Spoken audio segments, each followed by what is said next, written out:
A woman cycles through a quiet North Wales roundabout. Hours later, she was dead. The driver claims she came from nowhere, but here's the problem. She was an experienced cyclist and there was no clear evidence that she suddenly appeared at all. And as investigators dig deeper, something else emerges. Deleted phone data, a police detective father interfering with the investigation, and a sentence many believe doesn't reflect the reality of what happened. This is the case of Liam Rosney, the death of Carol Boardman, and the controversial involvement of Detective Pete Rosney. Carol Boardman was 75 years old.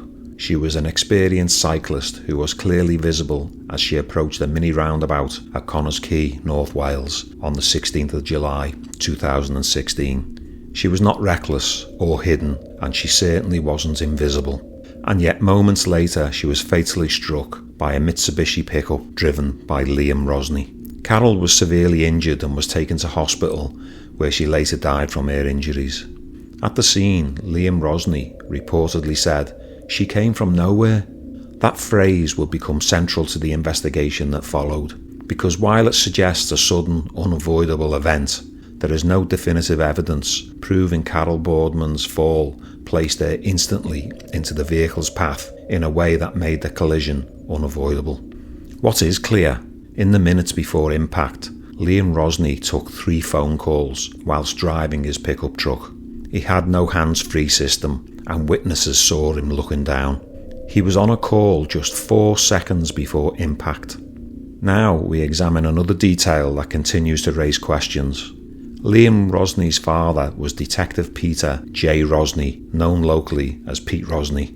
He was based in Holywell and Flintshire, North Wales. The evidence shows that, during the investigation, the officers attempting to recover key evidence, namely a mobile phone, received a call from him, Detective Pete Rosney. According to officer statements, Pete Rosney warned them not to attend his daughter-in-law's workplace. He expressed opinions about what they could legally do. He attempted to influence how inquiries were carried out. At the same time, investigators were dealing with missing call log data, phones no longer showing key activity, and evidence raising concerns about possible deletion of call logs. And because of this, Liam and Victoria Rosney were both charged with perverting the course of justice. But in court, the judge directed the jury to return not guilty verdicts. The reason? There was insufficient evidence to prove that they intentionally deleted the call logs. Maybe the jury should have been given the opportunity to make that decision themselves. So here's what remained: a fatal collision involving a distracted driver, a claim that the victim came from nowhere without clear supporting evidence, phone records that raised suspicion but couldn't meet the legal threshold in court, and a serving police detective interfering during the investigation. Yet for Detective Pete Rosney, there was no conviction for perverting the course of justice, no charges for attempting to influence an active investigation that involved his son, or him being asked to give an account as to what advice he may have given to Victoria Rosney before detectives arrived to seize her phone and view her call logs. However, public trust operates differently than in the courts, especially when a police officer appears to step into a case involving his son and a family member. It leaves one question remaining: would this have unfolded the same way for anybody else? Carol Boardman's life ended in seconds, but the questions surrounding her death still remain today. Did she come from nowhere, or was Liam Rosney's attention somewhere else? Initially, this case carried a far more serious allegation, causing death by dangerous driving, but that charge didn't hold. Instead, Liam Rosney pleaded guilty to an alternative charge of causing death by careless driving. That distinction matters because in UK law, dangerous driving means a serious and obvious risk.